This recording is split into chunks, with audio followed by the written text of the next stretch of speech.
Hello, everybody. Welcome to Futucast. My name is Isa Krautio. I'll be your host today. It's been a long time since we did an English language episode, so it's really fun to be here with you, all you international listeners.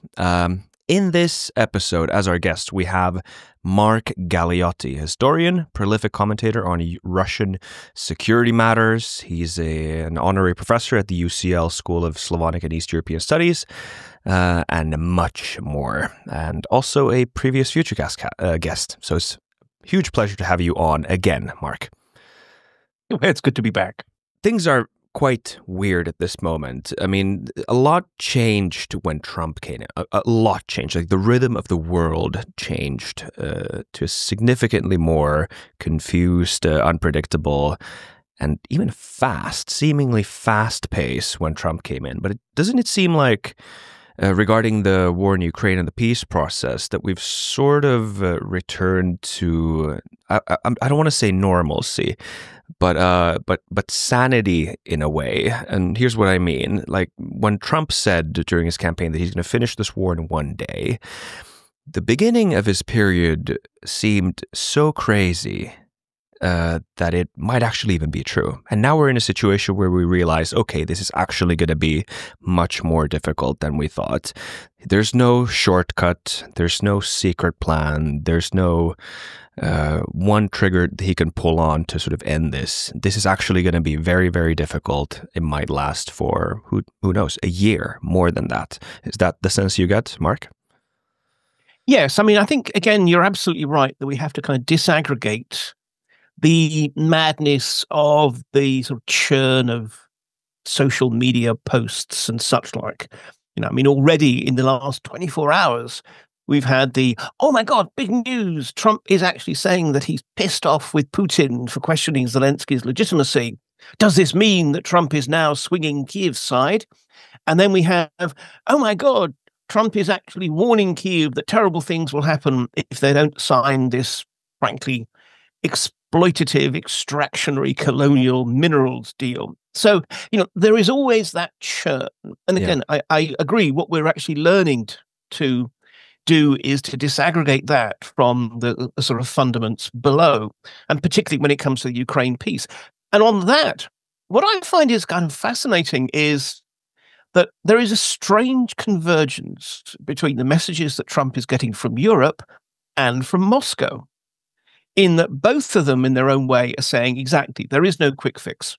If you want to actually settle this, serious, carefully planned negotiation is going to lead to a long-term outcome in a way that a quick fix will just, be just that. It will last briefly and then we'll be back to the war.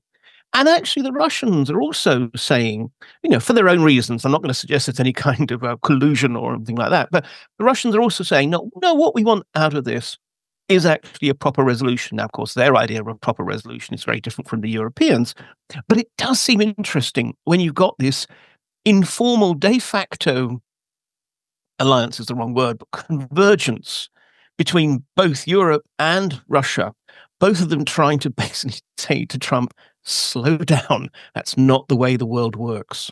Right. Yes. And the slow down part might seem like something, it seems like he's playing to his own domestic audience quite a bit with all the bravado and the theater around this whole thing, which seems a bit unhealthy when considering that they're trying to resolve a matter that is far away from them. Yes, I mean, and to be honest, sometimes I can't help think that the domestic audience is an audience of one. It's himself and how right. he wants to.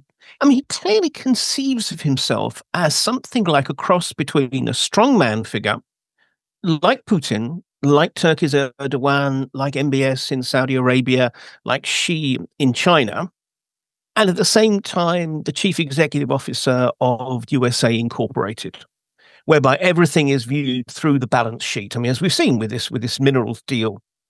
And, a lot of the other sort of conversations he's had, the way he wants to buy Greenland, as if he's still in the real estate business. So there is this weirdness.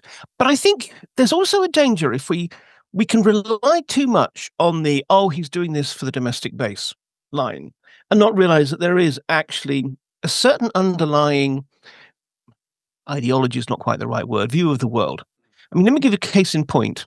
I was at the Munich Security Conference this year, at which Vice President J.D. Vance gave his now infamous speech, in which he basically said that the real security threats come from within Europe, and because the Europeans are bad Democrats and they don't give enough airtime to right-wing commentators and all the rest of the stuff.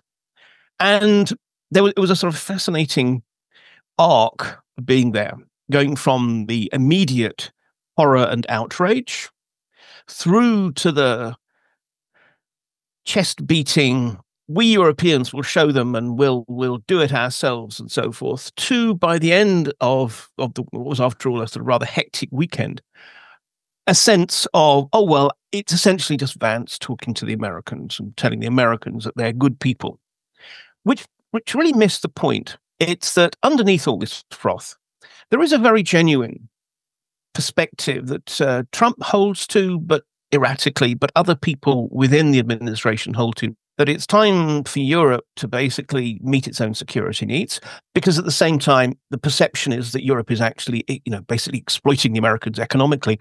I'm not saying I subscribe to any of this, but I think it's clearly the view. Yes. And that essentially America has to think America first, and that means pivoting away from a lot of the old assumptions. And this is why people do worry about the future of NATO, though I'm a little bit more optimistic about that. And generally that sense of, does America now no longer represent a reliable ally? So, I mean, I think, yes, a lot of this is at the, aimed at the MAGA crowd at home. But there is an ideological project behind it that we need to be worried about. Yes, and I agree with you that it's not just aimed at the MAGA crowd domestically in this sort of transactional, instrumental way. There is especially when you look at how J.D. Vance sees the world and America's role in it, there is a definite worldview there. And I also like the fact that you're a bit introspective about the line that you hear a lot these days, that why do they hate Europe? There might be a feeling of disdain there for sure, and it does seem like that when you read some of the transcripts. But I feel it's a bit reductive to say that they just blindly hate Europe. I don't think that's the beef here. No. I mean, I think, look, I think again, it's, and this is difficult because I'm not an America specialist. Right. I mean, I did live in New York for 7.5 years, but even then, New York is a country in and of itself. And B, yes, we're trying to basically psychoanalyze a movement as much as anything else, which is problematic. But yeah, I mean, I very much agree with you that we mustn't just think of this as hate. I mean, if it was hate, it'd be a lot more straightforward. If it was that they actually hated Europe, then they'd pull their troops out of NATO right away. They would be, not just imposing tariffs, but thinking even more sort of aggressively. No, I mean, I think it is this sense, again, going back to this notion that the presidency is essentially the same as being a chief executive. There is that sense that there was an unequal partnership because things are being, again, going back to your word, being looked at very reductively in terms of, well, what do we gain from it? And all the intangible advantages of being part of a Western democratic union, well, they don't have a bottom line figure. How do you evaluate soft power? How do you put the money on that? Well, you could say, well, that's because, we can see that because Europeans watch Marvel superhero films and whatever else. But the point of the matter is that it's very easy to just simply characterize, in this respect, the Europeans as takers. We've never turned around and said, here's the bill for all of our fallen in the wars in Iraq and Afghanistan. Here's the bill for actually having, in many ways, had America's back in so many other ways, including in the global South. We haven't been looking transactionally, and nor should we, I should add. I mean, if we get into that kind of beggar my neighbor approach, we're all in trouble. Yeah. But I think this is a problem. It's an essentially the combination of this financialist approach to geopolitics, which just simply says, well, where's the money? And a kind of a sense of resentful opposition to an elite and a status quo. And it's Americans resenting an American elite, But in the process, we have become lumped in with that. We have been regarded as, so say, the handmaidens of the blob. If I can completely mix up metaphors that make no sense at all. Right. But in that respect, we have been caught in America's culture wars. Yeah, because it's not, I think they would say that it's not the European countries themselves that we're talking about. We're mainly talking about the EU, which we see as the European manifestation of whatever the opposition is in the US, more or less, right?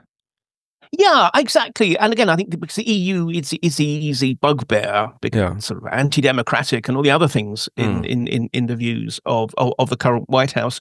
And also, clearly, there are countries like Hungary who are exempted from this overall sense of being the bad European sort of parasites. But even then, I mean, I think the interesting thing about the EU is that, I mean, despite Trump's assertion that it was created to screw the United States, which is, of course, absolute nonsense. Right. But even then, I mean, the irony actually is that so many of the policies that the Americans claim to be resistant did not emanate from Brussels. Again, it reminds us, shall I say, the fact that the people who are actually driving this movement in America are not foreign policy specialists. They're not even, you might say, especially embedded in the outside world. They've not lived or worked abroad. They've not traveled a lot. They've not got a background in foreign affairs. I mean, if you're thinking of Trump, well, maybe foreign affairs is the right word, but when it comes to Trump, again, it's always been business, and the others, they have not come from that world. The closest there is after all, Marco Rubio, the Secretary of State, and by all accounts, he is a semi-detached member of the White House team these days. Right. Yes. You said earlier that we shouldn't psychoanalyze these public figures, prominent public figures, too much. I'm going to ask you to do exactly that. And yet we always do. Yes, we do. And then my next question is partly about that, but I'll give a bit of context. I interviewed the former president of Finland, Sauli Niinistö, a few years ago when he was still in office. And the first question I asked him was, how much do personal relationships, personal dynamics between people, between leaders, diplomats, actually affect the matters at hand that they discuss? Because I would imagine that someone who's like detached from all of these negotiations and summits, and would imagine that, of course, the driving force is the geopolitical matter at hand and the national interests competing for, leverage and stuff. But there's a lot of, at the end of the day, still 2 people talking, 3 people talking, 4 people talking. So how much of that sort of the human touch, how much does that actually affect the matters at hand? And he said quite a lot. And there's a very interesting answer.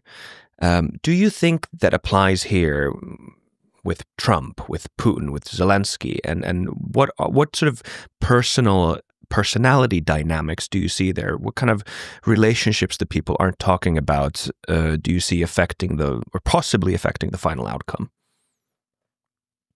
That's a really interesting question and a way of framing it. I mean, I think the honest answer is, look, obviously in foreign policy, more than any other aspect of policy, personal relationships matter.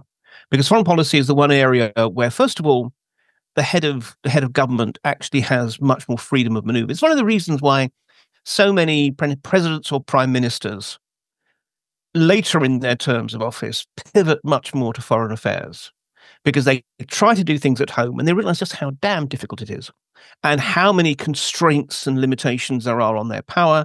So they pivot to the area where they feel they can actually make a difference and get up in the morning and change the world. So, I mean, that is a natural dynamic generally.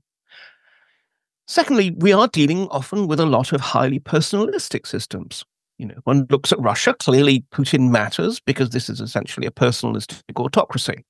And although he can't decree a reduction of interest rates or the sudden creation of 10 new drone factories, he can decree peace or war. And much the same is true of Trump, and in a way, much the same is true of Zelensky. In that, I mean, I'm certainly not going to rehearse all this nonsense about him not being a legitimate president and such like. He hasn't stood for re-election because that's what the Constitution says. Right. But nonetheless, as a result of the fact that in some ways war has reshaped Ukrainian institutions, and that he has become, especially to the outside world, the icon of Ukraine, the avatar of the country. Clearly, actually, sort of Zelensky matters in terms of policymaking. Yes, there are others like his chief of staff, Yermak, who are very important. But nonetheless, this is a particularly personalistic system in a way which, quite frankly, is not precisely true of Keir Starmer, of Emmanuel Macron. I mean, yes, of course, their personal interactions with people like Trump matter. And as we saw from the infamous Oval Office meeting, the sort of triangular engagement between Zelensky, J.D. Vance, and Trump, really had a major impact. But, generally speaking, we are in a situation in which, because of the nature of the three crucial powers, Russia, the United States, and Ukraine, the personal relationships matter. And here, look, clearly, Zelensky, for all the obvious and best reasons, clearly loathes and despises Putin. And I imagine he feels similar-ish towards Trump, though clearly he now has to dissemble otherwise. Right.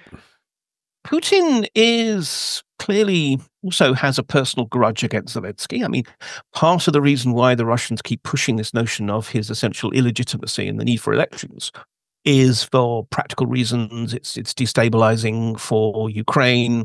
It would be as a way of basically pushing the Americans into leaning on the Ukrainians, et cetera, et cetera. But also part of it is just personal animus, clearly, on Putin's side. He wants Zelensky gone.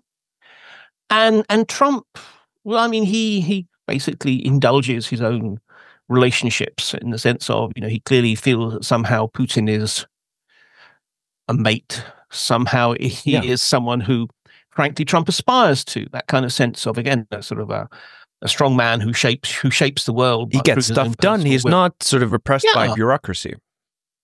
Exactly. So, I mean, and frankly, obviously, sort of Trump's vision of Putin is very different. So, I mean, on one level, you ask for what kind of unexpected dynamics. The sad truth of the matter is there is nothing secret or unexpected here. Things are actually as they look.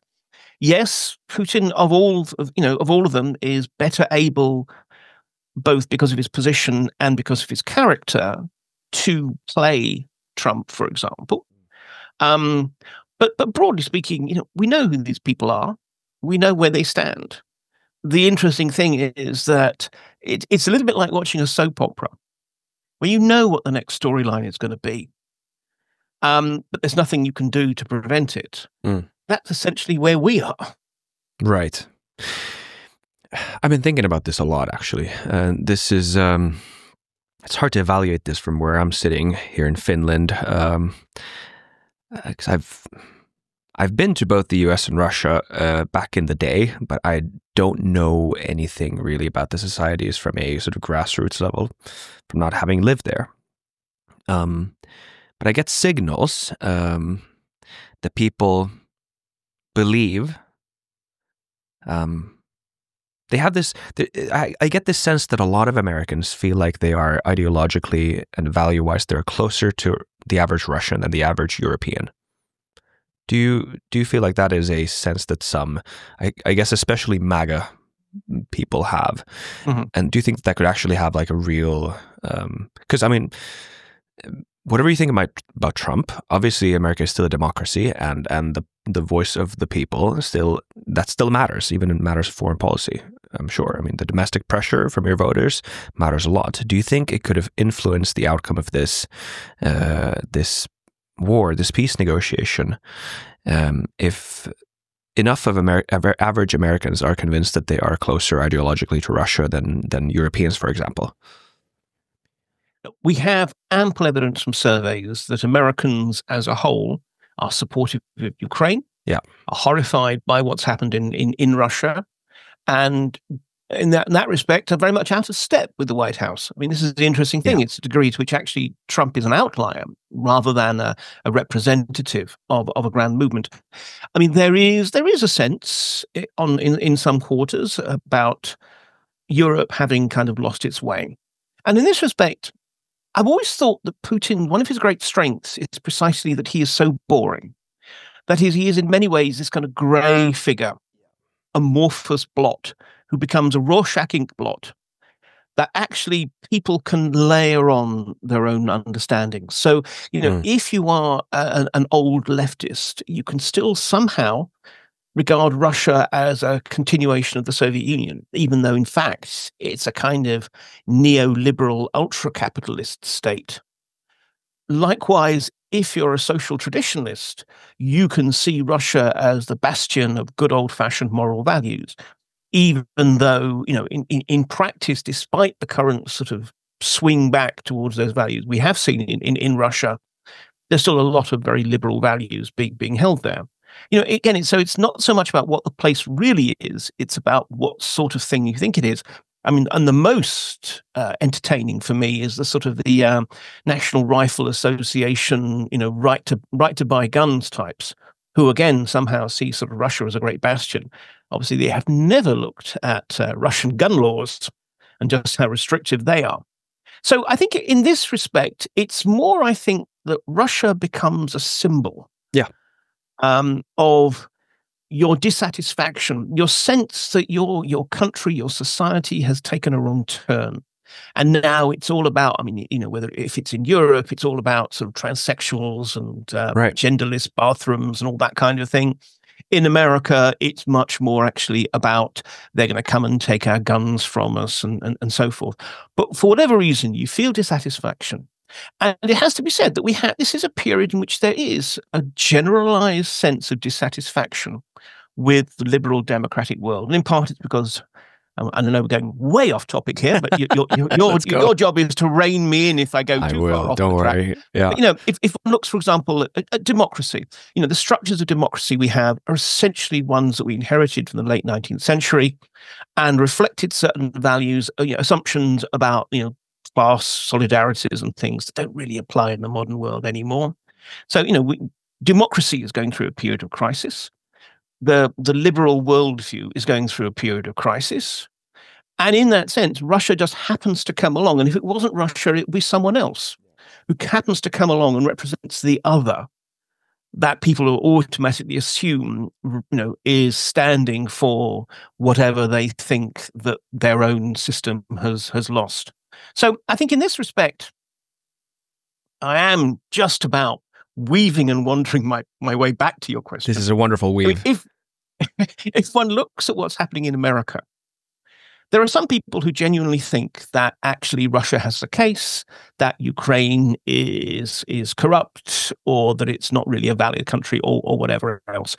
I get the sense that that is a pretty small, sort of hyper-ideological, in some ways outspoken constituency. There's a much larger constituency that don't ultimately really care about Russia. Most countries look very much at their own affairs, but their concept of Russia is one that is overlaid upon their just general sense of we have taken a wrong turn. And that can actually, ironically enough, coexist with the sense of what Putin is doing is wrong. You can have people thinking somehow Russia is on the right side of history, except on this point. So it's a complex environment, and I think that's what gives Trump his freedom of maneuver. Because, even people who support Ukraine broadly, many of them don't support intervention in foreign affairs. I'm not talking about boots on the ground even, I'm talking about spending money abroad. They don't really want to get involved in Europe. If they think of European wars, they think of World War II and such like, and they're thinking that there can be some kind of apocalyptic end state, even though that's highly, highly unlikely. So, for all of these reasons, even if they don't like what's happening, they don't really care enough to allow it to become a politically mobilizing force. Yes. By the way, regarding Trump's and Putin's relationship, there was that famous, or now famous, Witkoff interview, Steve Witkoff interview, where he described that Putin had prayed for Trump and they're very close friends and they love each other and whatever. One curious thing about that, why was Steve Witkoff talking to Putin and not Keith Kellogg, who's the special envoy to Ukraine? Why was it the U.S. special envoy to the Middle East? That was strange. Yeah, I think one can talk about both strategy and just the the randomnesses of the moment. I think strategy-wise, what I suspect that the Americans are aiming for is to essentially have a two-track negotiation approach. So in other words, they will be talking to the Russians and they'll be talking separately to the Ukrainians with an idea that they can, through that, negotiate to the point where there is enough convergence that then they can actually bring everyone together. Because if at the moment, if you try and put Russians and Ukrainians around a table, you will get nowhere except probably a brawl. So I think the sense was Kellogg does the Ukraine side of things and someone else does the Russia side of things. Now, then when you get to the someone else, you would have thought that someone deeply versed in all aspects of Russian politics and society, maybe even a Russian speaker, would be the person to pick. And it's striking that, who have the Russians been using? They've been using, obviously, there was a Foreign Minister Lavrov and the chief foreign policy advisor to the president, Ushakov. But then even for the most recent talks, it was Karasin, one of the great sort of veteran foreign policy operators, and Bieseda, one of the former senior general in the Federal Security Service. In other words, serious heavy hitters. But this being the Trump White House, instead of someone like that, they went for someone who Trump both trusts, the personal connection, and also thinks is a good deal maker. And again, when he thinks deal maker, he doesn't default to a diplomat. He defaults to a real estate lawyer. Because again, that's his kind of view of the sort of skill set that really gets results. We may well see that perspective tested in the weeks and months to come. We definitely will. What do you think about Europe's role in all of this? There's now the coalition of the willing has been formed, or is, forming all the time, but has been formed more or less. There are meetings all the time. They fly to different European capitals and hold summits, and I'm sure they're doing stuff. I'm not going to downplay it, but it has seemed a bit detached from the big picture. Yeah, look, here's a few points. First of all, let's talk about the coalition of the willing, which, although Keir Starmer is one of the sort of flag bearers for that, I suppose I should feel that I am honor bound to join the crusade. I am deeply skeptical about. Because when you actually look at what is being discussed, and remember, it's gone from being a peacekeeping force, which actually is a sort of a technical term that means there has to be a peace there, and B, there has to be some kind of a mandate, typically UN, to a reassurance force, which does sound very touchy-feely and so forth. But more to the point, actually, despite some, particularly from Emmanuel Macron, periodic macho posturing, it's fairly clear that, first of all, they would not actually go in except when there was a peace agreement. And therefore, although they say we will not let Russia dictate to us whether we send our troops in practice, this probably would be a deal breaker for Russia. And therefore, in effect, Moscow has a veto if it doesn't want those European peacekeepers there. And let's be honest, if you are Putin, you genuinely believe that NATO is a threat. Again, I wouldn't subscribe to this view in the slightest, but I think it is clear that this is not just about rhetoric. Putin genuinely thinks that NATO is a hostile, conspiratorial, anti-Russian alliance. You're not going to, as you would see it, let a NATO battle group be placed within Ukraine. So Moscow, in effect, has a veto. Secondly, they've also made it clear that there has to be the American backstop. And everyone has to have these wonderful euphemisms, which in and of themselves mean nothing until you actually have to dig in and say, well, what do you mean by that? And essentially, it's clear that this backstop would mean not just facilitators, logistical help and intelligence and so forth, but probably air power as well. Now, that, in other words, means that America has to be willing to go to war with Russia in defense of this reassurance force, which means that, apart from the fact that's not going to happen, but it means that Washington also gets a veto. So both you're essentially giving Moscow and Washington vetoes over this. Do you actually think that's ever going to happen? Right. That's going to happen in a fantasy world where you don't need a reassurance force. So I have a suspicion that this is one of those cases where activity is a substitute for impact rather than something that leads to it. But more broadly, look, the problem is we talk about Europe. What are we talking about? Right. If you talk about the European Commission, I mean, there is a line coming from Ursula von der Leyen and Kaja Kallas, the head of the External Action Service, which is frankly scaring a lot of member states. It's very hawkish, very tough in terms of support for Ukraine. And a lot of member states are saying, well, actually, we're not very comfortable with this. Or we feel that our priorities ought to be elsewhere. You know, Kallas in particular seems very, very laser focused on Ukraine. And there are those who say, well, yeah, but what about the Middle East? What about North Africa? What about America, for God's sake, with tariff wars looming? So, I mean, I think in that context, the problem is there is no consistent European perspective. Yes, you can get a common European policy line and a statement showing, you know, deep disquiet about what Russia is doing and so forth. But once you move beyond the rhetorical into the actual, it's not just the, you know, outliers like Hungary and Slovakia. It's actually, there are a lot of countries which are really quite concerned about, you know, being sucked into the conflict anymore. Certainly do not actually want to be deploying troops in any kind of capacity. And frankly, would rather scale down rather than scale up their commitment to Ukraine, even while they may well be looking to build up their armed forces, which is a very overdue development anyway. So I think this is the problem. When we talk about Europe, that presupposes a degree of unity which doesn't exist. And if anything, my concern is that this mythic Europe actually undermines the capacity of individual nation states to operate. I mean, you know, if you think of Britain, France, increasingly Germany, certainly Poland, you know, there are countries that actually do have capacities, diplomatic, military, economic, and could act. And in some ways, I feel that this sense of there has to be some degree of European cohesion means, I mean, even though the UK is Brexited and sort of out of that structure, but nonetheless, that sense that, well, we all have to work together. And what you end up then is a convoy, which, like all convoys, moves at the speed of the slowest ship. Yes, that is right.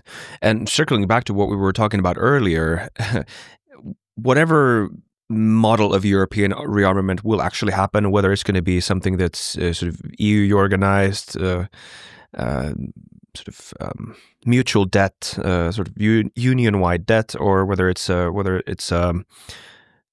the German model where you have a domestic sort of package and then you rearm through that. It's a genuine stress test for the EU. I mean, what is rearmament going to be? It's going to be hundreds of billions of euros in the future, in the coming years, decades, at a time where the continent, the countries are aging, more and more money has to go to sort of social services. The aging population is the biggest reason for increasing social costs for the government at this point. It's really going to stress test European countries. To what we said earlier, Vance's speech, there are genuinely a lot of people who feel that the biggest threat in Europe is on the inside. It's not Russia. I'm sure there are a lot of Europeans who feel that, even though that's quite far away from my personal bubble. That's not what I feel at this moment. But yeah, it's sobering to hear this take. But what can we do then? What can European countries do? Well, I'd say several things. And again, having pontificated about America, while not being an American, now as a Brit, I will pontificate about what the European Union should do. It's no power, but certainly no responsibility. Look, I mean, I think that we have to realize that the European Union is not currently configured to be, never mind a war fighting, but a war building state either. And frankly, if we look at the current sort of rhetoric, it's not being matched in reality. You know, we've had this tale of 800 billion euros going on rearmament. Now, in practice, that's actually just 150 billion. The rest of it is that the European Commission is allowing nation states to borrow money to that amount. And in some ways, I mean, we are unfortunately in an age when we can assume that politicians of every shape and size will lie to us, because that is frankly a lie about that sort of the inflated figure. On the other hand, it speaks to the real truth, which is precisely that when it comes to security, the nation state is still the fundamental building block. And that is where we should look at in the first case. I mean, this is it. It is the countries need to be apprised of the need to arm.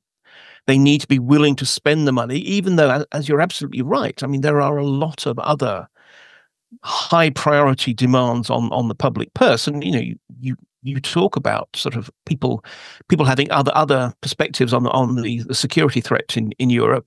I mean, we can't take out migration.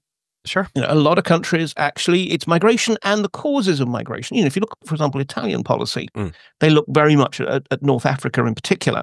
And it's not just simply about trying to stop boats from leaving the coast. It's more just generally that poverty, climate change, all of these things encourage migration. And these are massive problems which actually cost even more than rebuilding your armed forces if you actually want to seriously deal with them. But that's for someone else to talk about on a different podcast episode. Sure. But so when it comes to the nation state, it's also about finding the relevant balance with your threats. Because again, we have been focusing very much on military security, whereas I would suggest that in fact the Russian threat is not solely, but not primarily military. I'm still of the view that I think it's highly unlikely, despite all these claims that Russia's going to plan to invade NATO by 2030 and so forth. I see no particular evidence that actually that is a Russian intent. And even if it is, it's going to take them, in my opinion, at least 8 years from when the war ends for them to actually rebuild their military to the January 2022 level. But on the other hand, we already face, and we will continue to face, this challenge from subversion, destabilization, disinformation, arson, assassination, you name it. It actually has definitely stepped up, this campaign. And as I said, I think as long as Putin is in the Kremlin, we will continue to face it. They may shift the modalities depending on whether there's peace or not, but they're not going to suddenly become our friends. And to that end, actually, just as the Russian concept of war fighting is a lot more holistic than ours and covers that full spectrum from nuclear war through armed conflict to all these other various forms of non-military contestation, we, like it or not, have to be thinking in those same terms about security. So that means it's not just about spending money on tanks and guns. It's also about intelligence and counterintelligence. It's about law enforcement. It's about social cohesion programs, because the Russians, they can't turn people into anti-Westerners. But what they can do is, to use a term that we have tended to use in terrorism studies, is radicalize. Take someone who is a little bit dissatisfied and make them even more dissatisfied, maybe to the point when they are willing to go and burn down a shopping mall or whatever else. So I think that, we need to have a serious concept of what security means, which some countries like the Finns clearly are well ahead of many others, and spend to match. Because let's be honest, the cost of, I was going to say an F-35 plane, increasingly I think Europeans will not be buying F-35s. Right. Yeah. But the cost of a modern multi-role plane, just one of those, dump that in your counterintelligence service and watch that have a transformative impact. How much is one F-35? Stuff, I'm probably getting my figures totally mixed up, but like for equivalent of, I think it's sort of 8 F-35s, you could, if you sort of, compare the pricings, buy the entire RAF fighter wing that fought in the Battle of Wow. Okay. But, so, I mean, we're talking about these incredible, I mean, there's this term exquisite systems, which means eye-wateringly expensive, but we can't call it that. Modern technology, modern military technologies are often incredibly expensive. And so sometimes I think it is worth thinking about, small shifts in defense budget can actually have a disproportionate impact on non-defense issues. And we have to do that because the bottom line is, and I'm getting back on my soapbox here, the Russians will look for weaknesses. It's all very well us building up our military strength so that we're even more formidable in the defense, which is a good thing, and it's an overdue thing, and I'm certainly not saying we shouldn't be doing it. But if in the process we leave other weak points, the Russians will just ignore the military side of things, and they will focus on where they do see. So maybe it's supporting a populist political movement, for example, that actually has a a convenient political line from Moscow's point of view, or whatever else. So I think the thing is that these are often going to be on a national basis. The European Union can help because, after all, a lot of this is involved in governance issues. And European Union, that's one thing. Governance is the thing that it's meant to be good at. But again, I think it's about support. It's about hitting, developing minimum targets that nation states ought to be hitting. The whole 2% of GDP for NATO. One can argue whether that's the right figure, and obviously now people are nudging it up.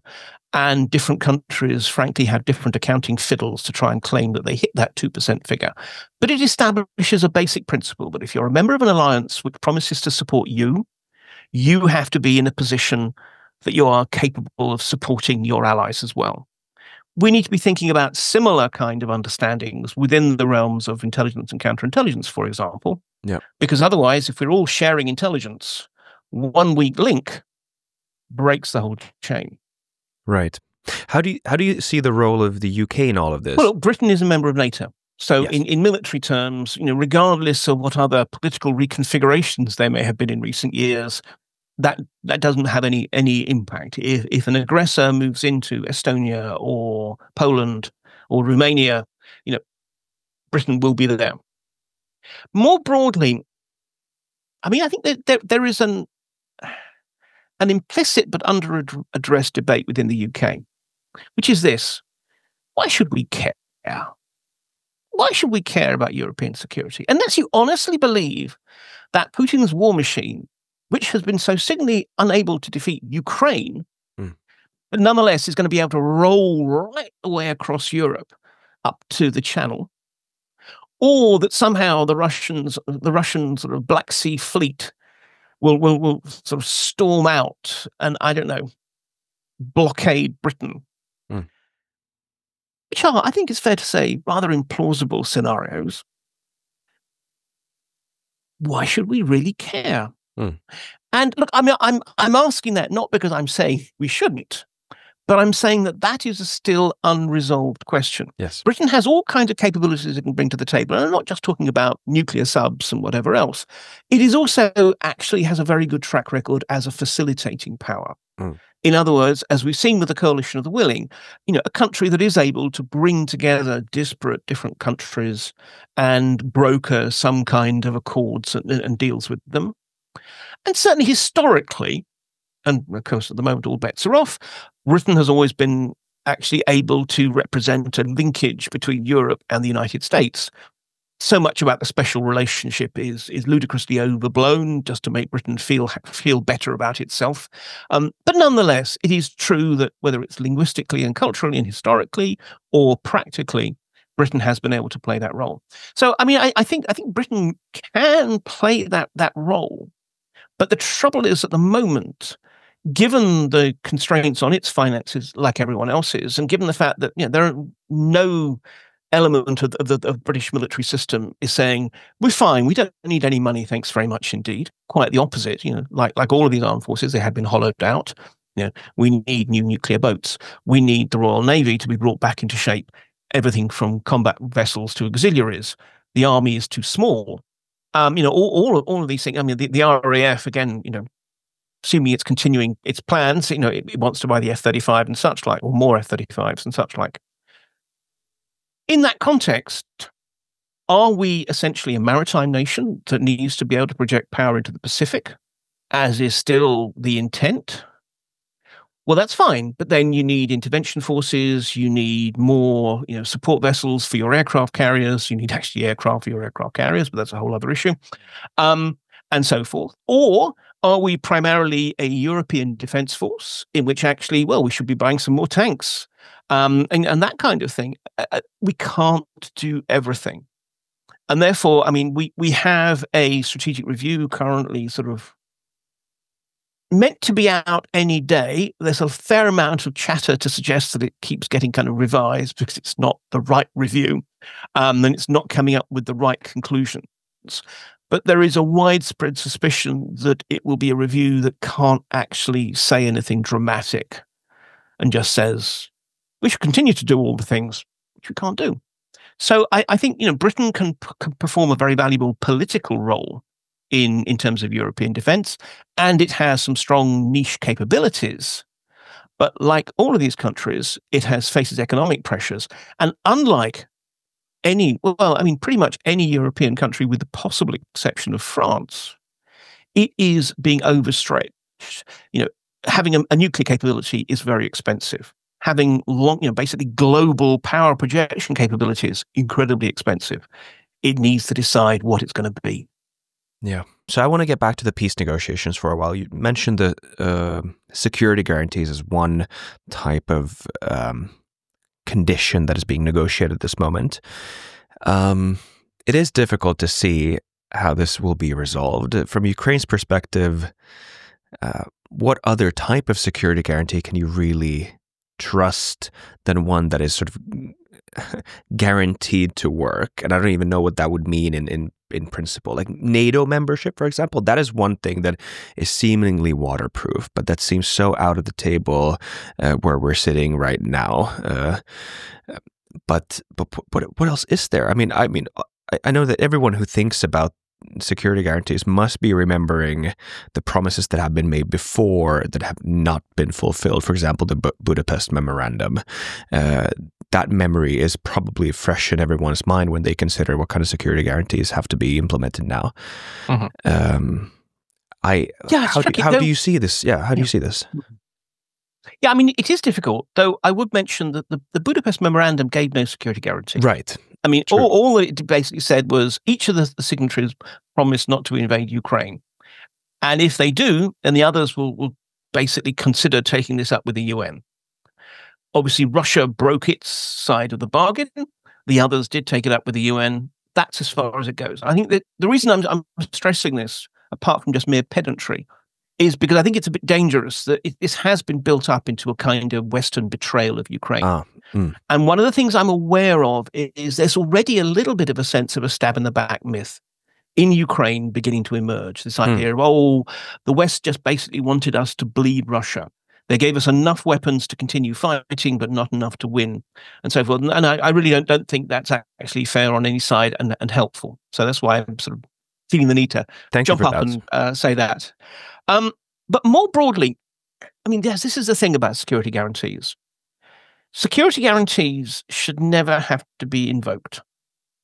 Effectively, they have failed if they're invoked, because the primary goal is deterrence. It should be in a position so that Putin thinks, I could reinvade, but I won't because of the following negative impacts they're going to have. So it has to be something that Putin is going to take seriously. And this is where the challenge lies, because we know that Putin tends to regard Europe with a considerable degree of disdain, that he essentially thinks that Europe is too divided, too weak, not just in practical terms. I mean, remember, European NATO, without the Americans and the Canadians, still has more troops than the Russians have, but weak in the sense of willpower and the willingness essentially to accept costs in the name of actually asserting itself. So in this respect, I mean, I still do wonder if accelerated entry into the European Union might offer something, because the interesting thing is that the Treaty of Europe actually has much, much more distinct and stronger security guarantees than NATO's Article 5. Article 5 just simply says, an attack on one is deemed to be an attack on all. Okay, fair enough. But in practice, it just simply says if one country is attacked, the other member states will, I mean, I can't remember the exact phrasing, but anyway, do whatever they think is most appropriate. Right. More or less right. Which again could just be a strong declaration and a willingness to vote in the UN. Whereas the Treaty of Europe is very specific about the fact that member states will take action up to and including military. So, actually European Union membership might in some ways proffer that particular guarantee. The problem is the whole, that Europe is a much slower and clumsy force, and it's about much more than just security, and therefore there's whole issues about rule of law, corruption, the need, how much cohesion money would be spent, even in terms of the common agricultural policy. Actually, if Ukraine was suddenly in everyone else who currently gets common agricultural policy funds would suddenly find a sort of I think it was estimated at 20% decrease in what they'd be getting and such like. But the point is exactly, it's finding some kind of guarantee that even Putin will take credible. And this is why I still do wonder if NATO membership is not completely off the table. I mean, at present, it is completely off the table, not just because the Americans say so. I mean, there are a bunch of European countries also who are happy to shelter behind the Americans, who are happy to say, oh, if only, but while the Americans are blocking it, whereas in fact, they are relieved about that point. But we have to bear in mind that negotiations are always a dynamic process. You often go into your negotiations with a sense of where you want to end up, and you end up somewhere very different just because of the interaction of the possibilities and the other side. I mean, the Russians would clearly be deeply hostile to NATO membership, but it's always possible to have kind of NATO membership with the odd little asterisk that says, for example, with the occupied territories, Russian presence on the occupied territories does not count as an armed attack, that you more or less have a de facto border that's been done already. Or you can also have basically a stipulation that says, although Ukraine becomes a NATO member, in times of peace, no other NATO forces will be based in Ukraine. So, it may be possible to find some formulation that the Russians would hate still, but nonetheless that you would perhaps be in a position to impose on the situation just in order to actually get it over the line. Because otherwise, I think this is the problem. You're going to end up with all kinds of sort of institutional lash-ups and coalitions of the willing and whatever else. But if ultimately Putin doesn't believe them, then even if in fact the countries will absolutely back up their rhetoric with realities, well, if Putin invades anyway, then they failed. The other option, of course, is just simply to make Ukraine so tough. I mean, this is the so-called porcupine strategy, that it's so prickly and spiny that Russia won't want to reach out its hands anymore. That is possible, but of course, it also fails to address the real problem Ukrainians have is not so much a lack of ATACMS missiles or whatever else. It's actually manpower. And how far are the Ukrainians going to be able to maintain what is in effect a mobilized nation when they're also trying to rebuild their economy and everything else, and at a time when basically about a quarter of their population is in either under Russian control, reluctantly, or outside the country, largely in Europe, by choice. Are people necessarily going to go back from Europe? Are the refugees really going to leave? They may well actually not want to. They may well have set their roots down, but also they may not think that the peace will last. So they might think, well, let's give it a couple of years and then see. So, for all of these reasons, I mean, manpower is going to be a crucial issue. If you really want to have a Ukraine that is likely to be safe from future invasion, then it would be a nuclear Ukraine. But does the rest of the world really want to encourage proliferation as the answer to this problem? I mean, it's hard to justify what you're currently doing to Iran in the name of preventing Iranian nuclear proliferation, while saying, "Oh, but Ukraine, because frankly, we in the West, we don't have the political will to put our own troops on the border and help defend Ukraine. We're willing to basically give it nukes to let us off the hook." I mean, and frankly, how would the Russians respond to that? I must admit, if I was in the Kremlin and I thought that next Wednesday Ukraine was going to be getting nuclear capability, my own inclination would be therefore to think, well, okay, on Tuesday, we are going to do something to make damn sure that doesn't happen. So this is the trouble. There are no easy answers. Yeah. But nonetheless, this is the absolutely necessary one. I suspect that we're going to end up with a lash-up of bits and pieces of all of this. Well, no, not the nuclear option. In the sense that if there is some kind of a peace process that leads to anywhere, and I think that's, if I say 50-50, it's another way of saying I don't know if it's going to happen. But it's not going to be quick. It might happen this year. I do wonder if 2026 is more likely, because that's going to be a tougher year for the Russians, for reasons in terms of economic chickens coming home to roost and having finished their stocks of Soviet-era tanks and other kits that they can use up. So maybe 2026 will be it'll be more feasible. But one way or the other, when there are negotiations, we might have some kind of reassurance force, as well as some other kinds of guarantees, as well as a promise of no NATO membership, but accelerated EU membership, or whatever, just trying to kind of cobble together enough bits and pieces, while at the same time devoting a lot of effort into rearming Ukraine and making it as protected as possible against a Russia, which, let's be honest, is going to have to take years to rebuild its military capabilities. Yeah. In the beginning, you said that there's an interesting convergence in the rhetoric from Europe and Russia regarding the fact that this is not going to be an easy negotiation. I'm a bit repelled by the thought, but I have been thinking a little bit about like the convergence of the actual interests, and I wanted to ask you about this. Something that the YouTuber Ryan Macbeth said in a video that was quite interesting was the fact that obviously, Putin is looking for a soft landing from this war so that his own regime isn't threatened as much. Obviously, I'm sure not everyone is 100% happy with all of this. You must know a lot more about this. But there's this old, I remember from a few years ago when there's this line that if Putin is replaced, they're not going to have a liberal Democrat replacing him. And I'm sure that's still true. So the question, is it also in European and even Ukrainian security interests, however sort of repelling this sounds, to make sure that there isn't too much instability in the Putin regime after the war ends, after the peace is signed? I mean, I think it's perfectly true. We can either indulge ourselves and cause trouble for Russia, or we can have longer-term security. Yeah. I mean, this is, if we're talking about repellent concepts, how about this one? Actually, the most secure we are is when Russia is happy.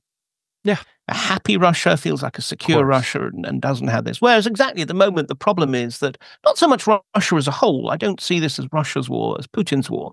But nonetheless, Putin and a similar aged and minded cohort of, leftovers from Soviet times, who still have that very imperial mindset and who are angry because they feel that somehow Russia has been deprived of its place in the world, have poured all their bile and their spite into Ukraine. Now, after the war, we may well have a period in which exactly Putin is still in power, he's reconsolidating his position, and yes, we will face continued pressure. And I think, unfortunately, at that time, I think we also need to re-engage with Russia. We've got this quite strange mindset these days that seems to think that dialogue is something that is a reward for being a good boy. And that's one of the reasons why we actually have much less dialogue with Russia today than we did with the Soviet Union at the height of the Cold War. I would suggest that we need to talk to our antagonists and enemies a damn sight more rather than less. But anyway, so we will have to rebuild dialogue. But there will probably be this interregnum in which, frankly, there may not be shooting in Ukraine, but we are still in a kind of undeclared political war with Russia. Mm. But Putin is not immortal. At some point he will go. There will be a Russia after Putin. Russia is not going to fall apart. I don't think it's going to fragment into civil war or anything like that. And my view is that when he goes, there will be a generational shift in power. And if one looks at the 50-something and the 60-something-year-olds who are in the next political generation, yes, these are not liberal Democrats. These are self-interested kleptocrats. But self-interested kleptocrats actually could well have a good reason to want to improve relations with the West, both from the trivial but humanly important thing, well, you want to be able to moor your yacht off the Italian coast without it being impounded. You want to be able to go and enjoy your pied-à-terre penthouse in London and so forth. But also because actually you need to divert resources away to other purposes. Because Russia does face a whole series of looming infrastructure, climate change, demographics, challenges, which really need to be addressed. So I think, for those purposes, actually, we want to be telling the rest of Russia that our problem is with Putin and the regime. Rather than trying to work out how we can take Dostoevsky off the literature curriculum and rename another street from Europe from being Stalingrad Street to being, Kiev Street or whatever. I mean, that sometimes has its place, but it's not policy in and of itself. We need to work out ways of trying to kind of re-engage with Russia, the country, and the Russians, the people. And re-engaging does not mean appeasing. I mean, I think it is crucial that we give out a message that we have very serious problems with essentially this regime of imperialist war criminals. But that does not mean that we hate Russia and that we hate Russians. Because I think there is a danger at the moment that otherwise we play into the hands of Putin and those like him, who are essentially trying to present to their own people, many of whom are deeply disquieted by this current geopolitical conflict and especially the war in Ukraine. But nonetheless, by more or less saying, look, we have no choice. It's because the West hates Russians. And that's why we are fighting this conflict. So, we need to be undermining that. We need to be thinking about the next political generation and how we will have to work with them. Again, it doesn't mean appeasing them. It doesn't mean giving them everything that they want. But it means actually sort of saying that we are still willing, because let's face it, we deal with so many other countries in the world with whom we have serious moral or ideological qualms. I mean, Saudi Arabia, China, you name it. We still have relations and negotiations with them, even while we are troubled by many of their actions. That's really the situation we need to be in. So I think we need to have both a strategy at the moment for how we deal with this current crisis in Ukraine and how we push back against Russia's direct actions against us, which may well mean being rather more muscular. I mean, whether it's cyber attacks in response to cyber attacks and the like, we can't exactly counter. We shouldn't be like Putin. We shouldn't be carrying out assassinations and arson attacks, I would suggest, in Russia. But there is more we can do to make it clear that certain behaviors will have impacts. So yes, as it were, fight the current conflict, but at the same time be thinking beyond that. We do not yet have any real sense of peace. We may say what we'd like to see happen in Ukraine, all the troops out, reparations, etc. But more broadly, in terms of our relationship with Russia, I don't see much sign that most countries, there are exceptions, but most countries are really thinking of that. Very thought-provoking, Mark. I love the refreshing narrative breaking here, and it's also always done in a very thoughtful way, so I appreciate you being on the show, Mark. Oh, I'm delighted to, and particularly in terms of exactly being able to think about more than just the here and now and what happens tomorrow. Yeah, thank you. And good luck with all your project in the future, and I hope to see you again someday. Pleasure. And thank you, listeners and viewers. Hope you enjoyed this episode. There will be more English language episodes in the future, so stay tuned and subscribe to the channel if you want to see more. See ya. Bye-bye.